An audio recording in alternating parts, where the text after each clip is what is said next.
Kikuyu kod ring magwar kata zebra moheo kilo 1,000 manegi iko mar chwalo nyaka Dagoretti Nairobi kapok oke kuonde uso ringo mamoko.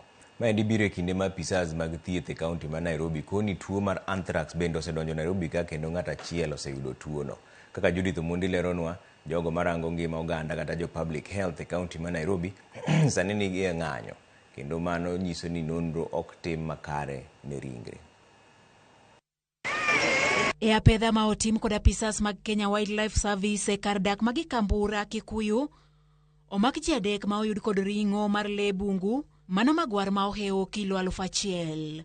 E ot maduong' ma jogi okanie ringo, bende oyudie tielo kod lwedo mag magwar ma okan kod nyinyo moko mag kano ringo, mapoko yangi kaber kod ngima dhano kosok ber.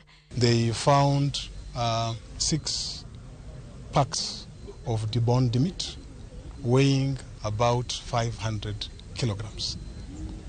Upon further search, they were able to also discover fully dismembered carcass of a zebra, which has managed to recover more than 1,000 kilograms of zebra meat.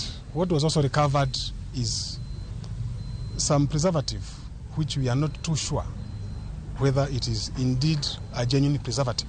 Ringo ni apisas gikoni chwalo e alwora ma Nairobi, ka koro gi ywak ne apisas mag thieth ma owinjo bed ni puodho ringo. The main market is in Nairobi. Like this particular consignment, it was to be ferried to Dagoretti, from there distributed to other joints. Amri ni kwa public health officers wa county government na veterinary officers wahakikisha wamefanya inspection afresh. Inspection afresh inakaa kama kwamba kumekuwa na ulegevu kidogo, kwa sababu nyama haiwezi kuwa inauzwa tu ya bushmeat, ya nyama wa porini bila hao kujua. Apisas makata kamano koni gimadegi tim onge kalure ni gisebedo e ng'anyo kuom mahao dweche 2 kendo gichechni tuo mar remo ma otis ni anthrax bende koro omako jopiny ma Nairobi. Wan gi tuo mar anthrax makoro wuok Nairobi. Tuo ni eri bedo manage gi jo public health gi jo lab. Jogi duto te ginoko. To wang'e maber ni ma tuo malethal kendo nego ji. Jo Nairobi ni sani ringo ok en safe.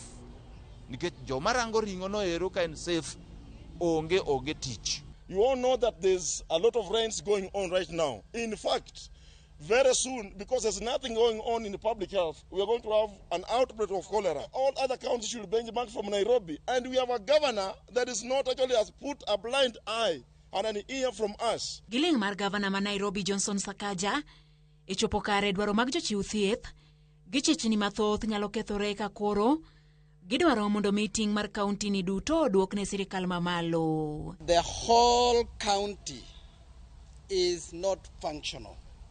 Facilities are debilitated, deserted. Like Mama Lucy, to be specific, they are using students from JKUAT to see patients. The intervention that we are now looking at is according to Article 187 of the Constitution, and that is the reversal of the health function to the national government. Judith Omondi, Ramogi TV.